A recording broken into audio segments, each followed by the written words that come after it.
Welcome, everyone, to our Ready, Set, Smart webinar series.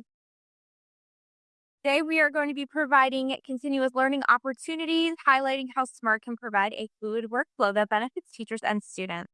We will show you how to create lessons and activities focused on classroom instructional strategies. So my name is Sarah Stork, and I'm an education solutions consultant located in Pennsylvania. And this week's webinar, Interactive Lessons at Captivate, Engaging Students with Smartboard Tools, features Michelle Grunberg, or Mish, who is an education solutions consultant from Arizona. So we encourage participation. If you have any questions, please ask those right there in the chat box during the presentation, and we will either integrate them into the flow or hold them to be answered at the end during our Q&A period. We will be sharing resources from today's webinar in the chat, and also for participating today, a certificate will be provided after you complete a brief survey. At this point, turn things over to Michelle so we can dive into today's webinar, Interactive Lessons that Captivate, Engaging Students with Smartboard Tools. Thanks, Sarah. What an awesome intro. I am super excited to be with you all today.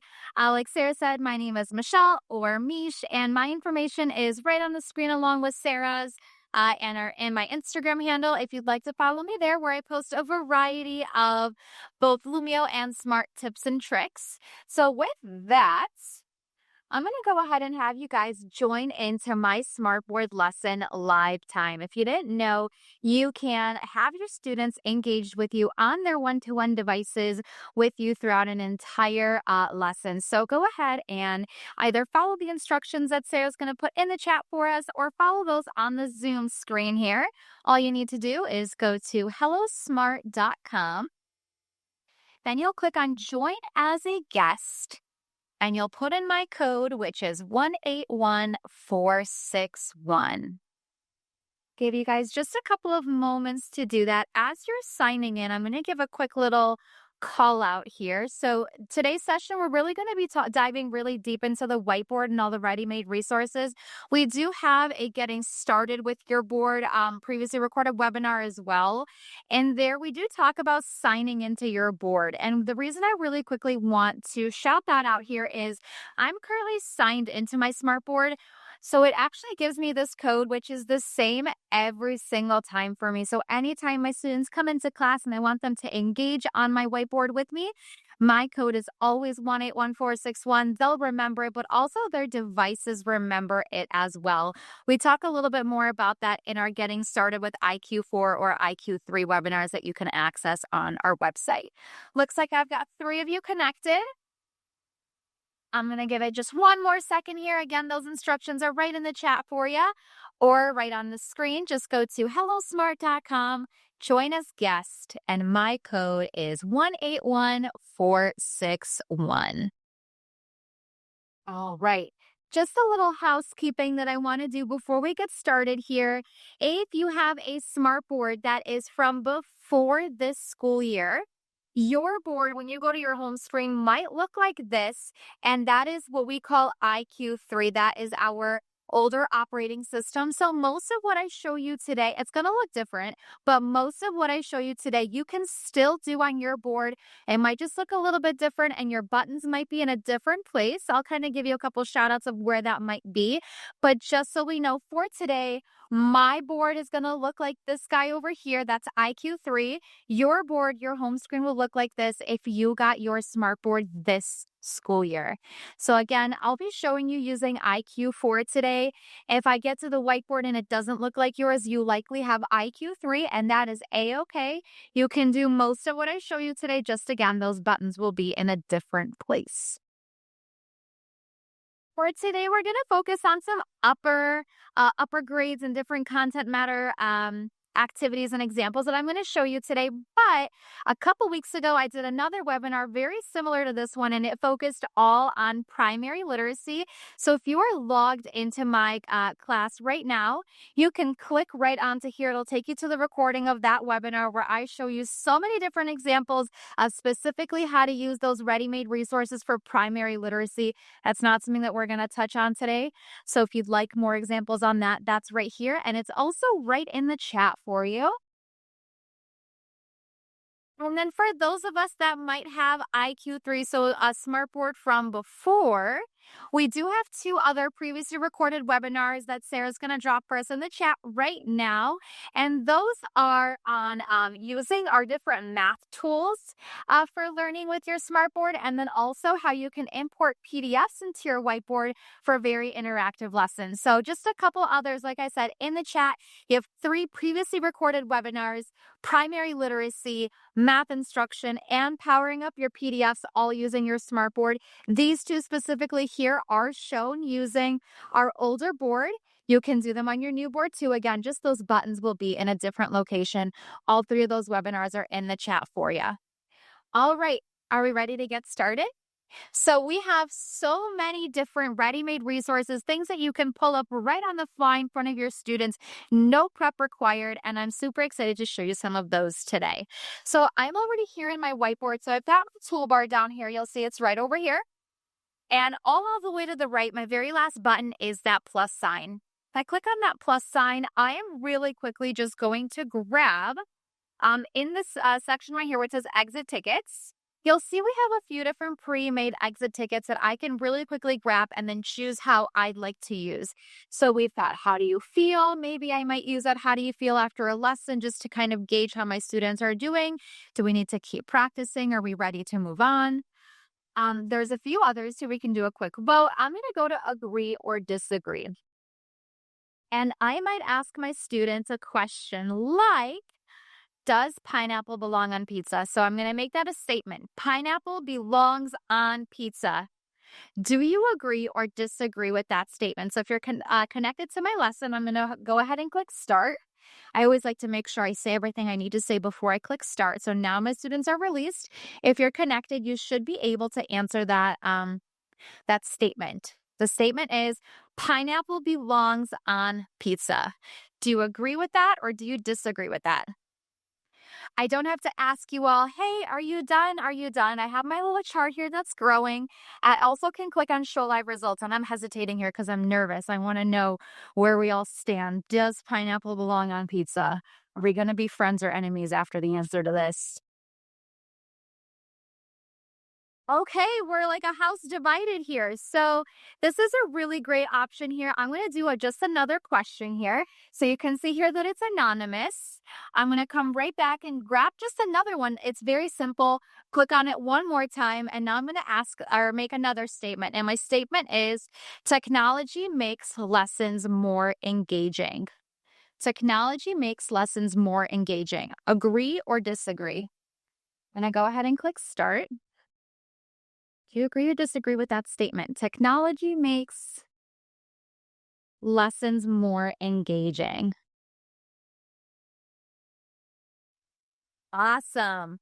So I really love to do just quick little icebreaker like that with my students because it really opens an opportunity to build some classroom discourse. So a quick agree or disagree really sparks meaningful discussion with my students, and it really also helps them to discuss their thinking. So the first one I asked you was just a for fun question. Pineapple belongs on pizza. But then I asked technology makes lessons more engaging. And that's a really great opportunity now to help my students to work on discourse. It's something that I love doing with my students. I might do something like which one doesn't belong. It's really fun to give them that really safe environment to have that discourse with each other. And we are frenemies for that pineapple on pizza comment. But yes, it really encourages all of the voices. So voting really does give a low pressure way for our students to express an opinion. You'll see here, this is anonymous, which is really great. So again, gives them that low pressure way to participate. And now out loud verbally, we can start to have that discourse, and the students that feel comfortable are still able to have that discussion, but the ones that just wanted to cast their vote have that safe space to do that. And it also really helps to promote their critical thinking because even a simple question pushes students to consider different perspective and then be able to justify their stance. So I love doing that. I wanted to do that with you guys as a fun little icebreaker and then show you where we have our exit tickets. All right, so first activity I want to show you is for science. And so I'm going to come right back to this plus button. I would say almost everything I'm going to show you today is in that plus button, all the way to the right on my toolbar. Come right over here and you'll notice on the bottom row here, I've got that first button that says shout it out. So, my question to you all is, what are the four parts that make up an ecosystem? So, I'm going to go ahead in a moment and click start. Like I said, I love that opportunity that I have the control of when I'm ready to release my students to participate. Some students don't listen to the full set of instructions before they get started. So, this is a really nice way to have that classroom management. So, for science, my question to you is, what are the four parts that make up an ecosystem? I'm going to click start. And on your side, you should have a submission box to answer my question. What are the four parts that make up an ecosystem? I'm going to give you just a second. If you're not a science teacher, that is A-okay. I was a primary literacy teacher, hence the webinar a couple weeks ago. While you're answering that, looks like I've got a couple answers coming in. Looks like I've got consumers, producers. Awesome. So I love, love, love. I think Shout It Out happens to be one of my very most favorite activities that we can do because just like that last one, it gives every single student a voice in a very low pressure environment, especially the students that might be shy or hesitant to speak out loud, whether they're just shy or maybe they're a student with an IEP, or maybe they're an English language learner, or they're just trying to look cool in front of their buddies. It really just gives them a really safe way to participate without having to raise their hand if that's not their preference. And it just creates this really quick and interactive way to gather ideas. And it's also visible thinking, so students can see each other's responses. And again, this is just such great ways to spark discussion. So from here, as I think about those students that maybe need that really low pressure environment, I can come to my settings gear and also toggle off display names. So you'll notice now on my screen, you guys are all little icons. I still have my legend here that I can come back to later to see how we all did. I'm going to close that and then I can open these up and toggle through all of your responses this way. We've got decomposers, non-living, more decomposers, physical space. All right, from here, another thing that I like to do is you can move these around. So I always like to move around responses that might be similar, and then I might have my students analyze why I organized them the way that I did. So I've got some consumer responses here. I've got decomposers. These were the responses that I was looking for. And as I'm thinking about my students in classroom management, sometimes we might have something that we didn't want on our screen. It's really easy to just, I teach literacy Eek. Whoever wrote that, thank you. Same. You can quickly drag that to the trash can if you didn't want that on your screen. Maybe it was something that, again, we just didn't want there. Really easy to quickly remove it from there. Okay, so we're going with the science activity, and now I'd like to elaborate on it. So what I do from here is I'm going to come back to my plus button, and instead of exit tickets, I'm going to come over to my graphic organizers. And scrolling a little bit, I'm going to bring in this 4 chart here. All right, so let me grab my pen. We're going to do, where are we on here? There we go.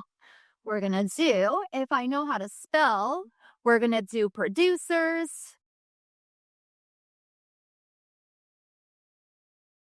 consumers,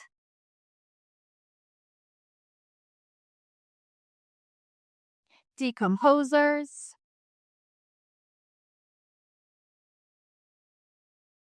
Can't spell today. Decomposers. Jeez Louise, Mish.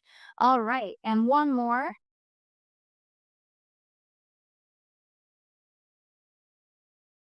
All right, so now my challenge for my students is I'm going to turn this into an activity where we are going to now create our own ecosystem. So these are the 4 parts of our ecosystem, right? Producers, consumers, decomposers. I still spell decomposers right, by the way. I'm going to erase that to not embarrass myself, although I already have, and that's okay. And now what I'm going to do is come over to my little people icon on my toolbar. I already have you guys connected to my lesson, but now all I need to do is come over to convert this page right over here, and I'm going to click on Full Class Whiteboard. So you'll now have access to, as soon as it's done loading here, participate in my activity. So you can now name some different examples on your screen. You'll now have options to write or to type. If you're not connected yet, if you just joined us, Sarah did just put the instructions in the chat for how you can log into my lesson here. But now that I've turned this into a whole class whiteboard, you should have the opportunity to participate with me. So let's brainstorm. What are some different producers, consumers, decomposers that evidently I couldn't spell today, and that is A-okay. Now, Mish, can you show us just very quickly? So, when we are sharing out our whiteboard, what do we also need to do to make sure that that has started and then also pushes out to the students' devices? That there's a little step. Absolutely. Well, that would be the big start buttons. I'm going to go ahead and click start. So you will now have the opportunity. So I went over here. I already made it into a collaborative activity. You guys are already connected. And now I've put start and you'll be able to go ahead and engage with me. Again, this is another really great way to give my students an entry point to express themselves. They can still raise their hand, have that verbal discussion. And then what they can also do, if you don't have one-to-one devices and you're doing this as a whole group, maybe you've got your students at their desks or at the rug with you, you do also have an option right up here to use the image search. Now, this is Bing Safe Search, so it is pre-filtered images, so you can feel comfortable using it with your students. I might come up here and bring in an image. I'm going to just search for deers. And I can click on it. It'll come right onto my screen here. So just a few different ways that you can do this activity. You can do it with one-to-one devices, or you can have your students come up to the board and interact with you. Your board does have so many different points of touch. So you can have, you've got your pens. You can also come over to those writing tools, and you can also turn your finger into a pen as well. So you can have multiple students up here interacting with you. So it looks like I've got some different ideas coming in. And that was my science activity here. Give you guys a second. Looks like you're playing around. And I know we're all probably coming in teaching different content areas and things. So I could easily see, these two activities being paired together for a novel study or book talk. Maybe even where we're taking a look at some images in history or even some different categories in art, things like that. So I definitely see, Mish, how, just depending on what lesson I would have for the day, I could apply these strategies a different way. Absolutely. All right. So science examples, Sarah said we can easily turn this into a lesson for ELA, social studies, math, what have you. Let me show you a math idea. So I'm going to come in right back to that plus button. I think there's just so much gold in there.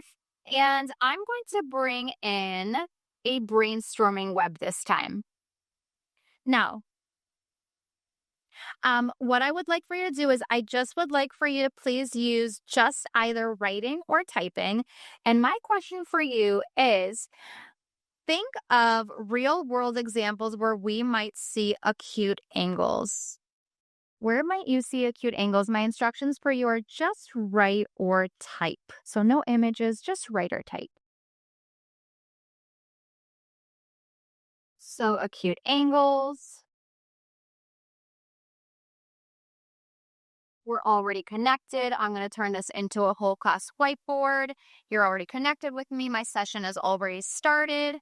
So from here, go ahead and think of some real world examples of where you might see an acute angle. So go ahead and write or type any ideas where you might see an acute angle. And Mish, while we're populating some of our ideas and brainstorming, there's an excellent question in the chat right now. So if we had multiple activities that students were working on, different pages, is there a way for students to be working on different activities at the same time within this whiteboard file? Just the whiteboard, it can just be like this. But if you are one of our Lumio users on Lumio, you can set it to be in student pacing mode, and they would be able to navigate through different pages. We're just focusing on that smart board for today. Great question. Can you actually pop up the participant menu there real quick for us? What's all wrong? Sarah, thank goodness you're here. Oh my God. You're put it into student mode. What am I thinking? Oh my God, my brain's not working today. Thank goodness. You can switch the lesson pacing mode. So again, where was I? Right on this screen here, I'm going to click right on that people tool. That's the button where I go to connect my students, to start a session, to convert it into a whole class whiteboard. And right from here, I can also switch my lesson pacing. So if I switch it to student mode, on your screen now on the bottom left corner, you would have the ability to navigate through the different pages. And then if I, for some reason, wanted to have all my students come back to me, I can click that teacher mode again, and it'll bring you back to the page that I'm on. Sarah, what would I do without you? My goodness, my brain is so not working today. I need to go downstairs and make sure I had my coffee. I love that flexibility and then being able to pull students back at the end too, because, we started with our icebreaker, we went into a few different activities, and then being able just to pull everybody back together, do a quick review of our lesson reflection. I just really do like that ability to have that nice pacing activity or rhythm activity. So thank you for that awesome question in the chat. Awesome. Okay, so from here, we had some really great ideas. And what I'm really quickly going to do is in the top right corner, you'll notice on my teacher screen here on my smartboard, I have a button that said everyone can edit, and I toggled it off. And that's really great because maybe for my students, I needed that attention back on me for a moment.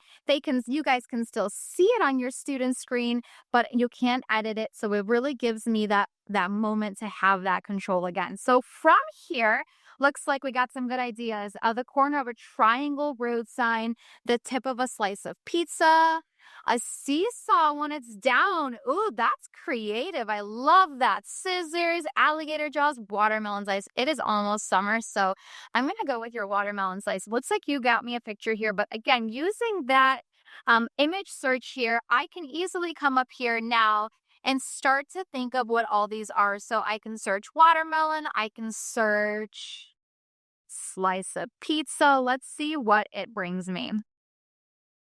Now, as that comes up here, I might bring this picture here.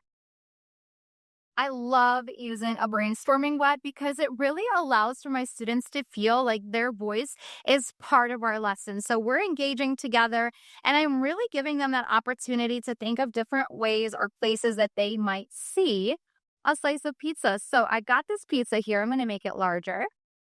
And now what I'm going to do, we always at Smart say be a button pusher because there's a lot of things that live on your smartboard that you might not know about if you don't click all the buttons. So I'm going to click right in these 3 dots on my toolbar, and I am going to grab, and of course, here we go. Let me try that one more time. My board seems to not be friendly with me at the moment. Let me just go home really quick. One moment. Play that whole music. Do, do, do, do, do, do, do. I'm really quickly going to come right back to that page that we were on. Back to my brainstorming web. Hopefully that did my little trick here.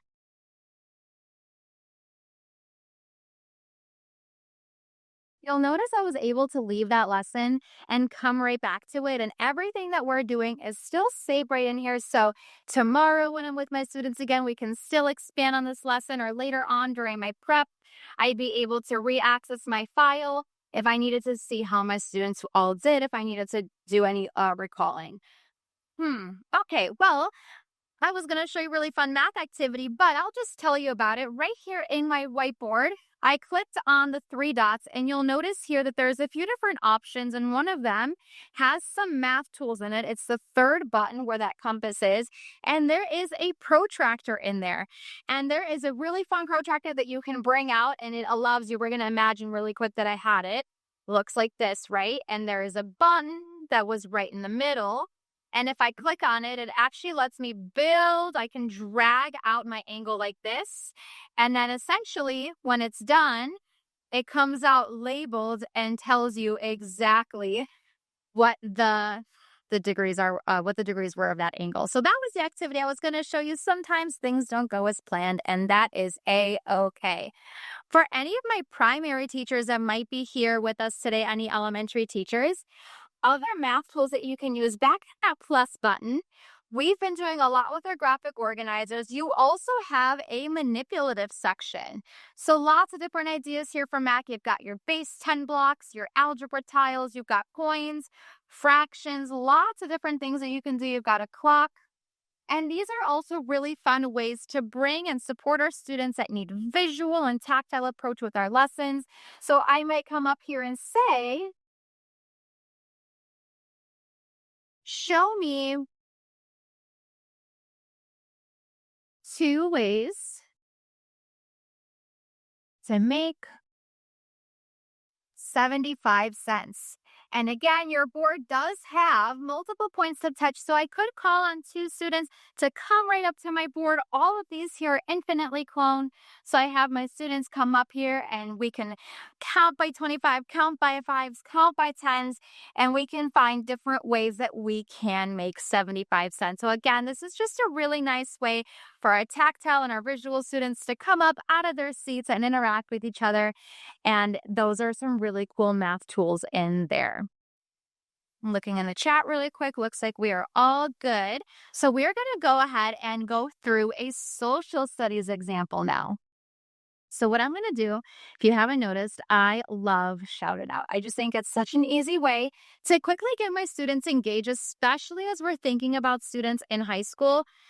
They don't always want to raise their hand. It's easier for them to just kind of type. So this is, again, a really nice entry point for my students to be able to engage with me. So I might grab a new Shout It Out. And my question to you is, name a historical event that you've learned about that you think had a big impact in our history. So name a historical event that you learned about that you think made a big impact.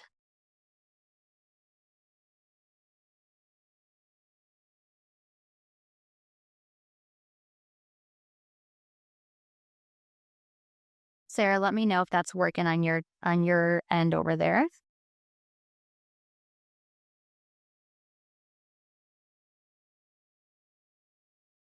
Yep, we are all good to go. Perfect.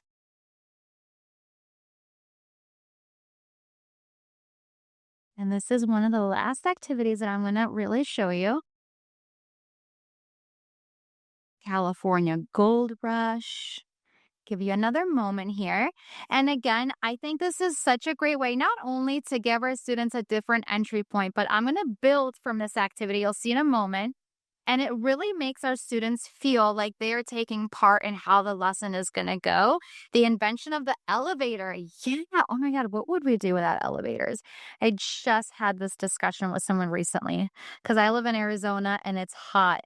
And a lot of our apartment complexes are outdoors. If you live on the 3rd floor in the summer and carrying up your groceries, yikes.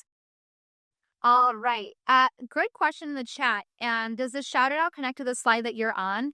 You'll notice everything that I've done with you thus far. If you look at my screen really quick where I have the number 13 in my toolbar, everything that I've done. So we start from our title page here. All of the activities that I built in started a new page within this file. So I can go back to any of those other pages that we've interacted with, but all these things are now coming into a new file or the same file. Great question. Looks like September 11th, electrical light bulb, the telephone. Awesome. So some really great ideas here. And so some historical events. So maybe we're going to talk about the California Gold Rush. How can I now make this activity even more interactive and exciting for my students? So I'm going to scroll up on my actual smartboard toolbar now, not on the whiteboard toolbar, but on my smartboard toolbar. And I'm going to select that toolbox. And you'll see here I've got a clock, I've got dice, spinner, stopwatch, and timer. So some really cool little widgets, if you will, that can help me with my lesson. And I'm going to click on spinner. And oof, we are glitching here today, and that is okay. So I'm going to come over to that settings gear, click on lists, and there are some pre-made lists, but it's really easy to also go and create a custom spinner.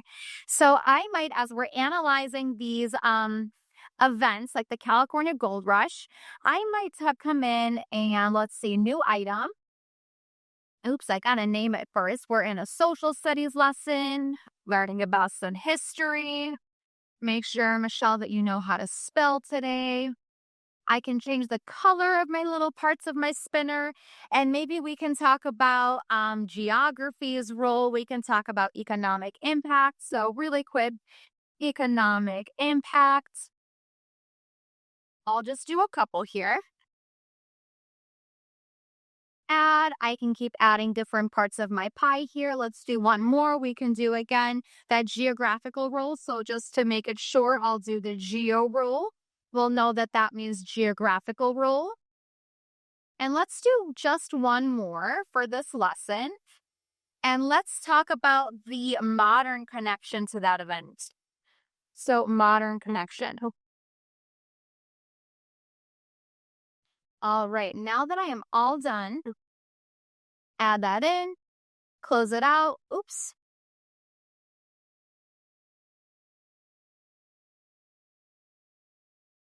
Save. Now we can close it. All right. So again, now I have all my students interact with me. They're part of the lesson. So maybe this is a really good end of year activity. We had all these different things that we learned about in social studies or history this year.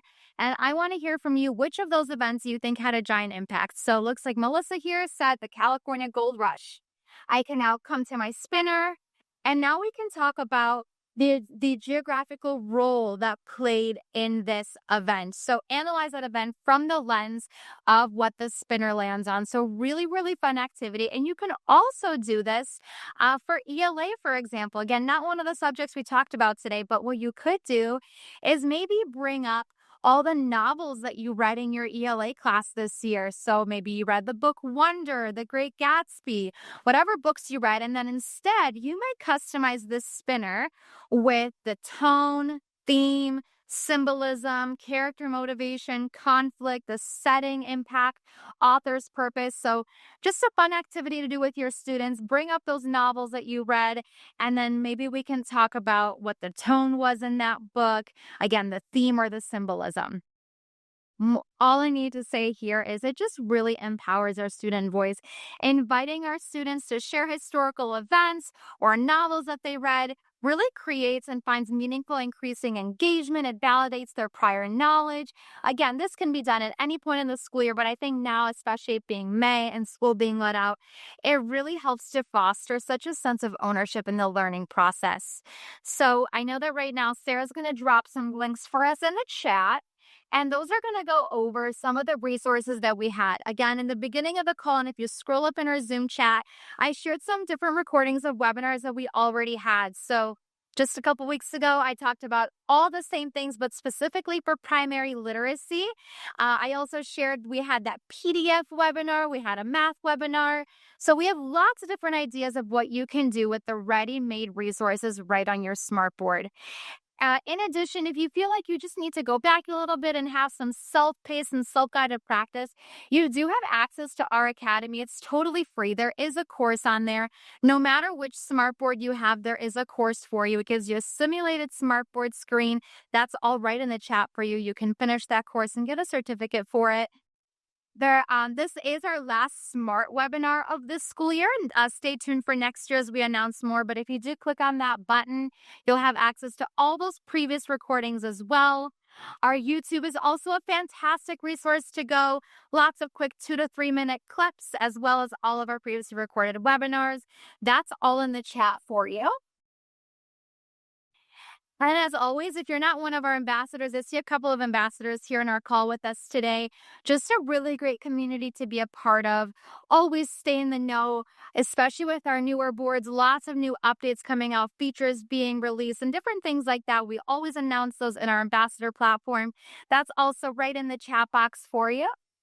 And last but not least, make sure you complete the survey. That's also going to be right in the chat for you. And that'll give you the certificate for attending today's session. So with that, if there aren't any other questions, I'm going to pass it off to Sarah. All right, awesome. So just take a moment there. Some of those resources and links are right there in the chat.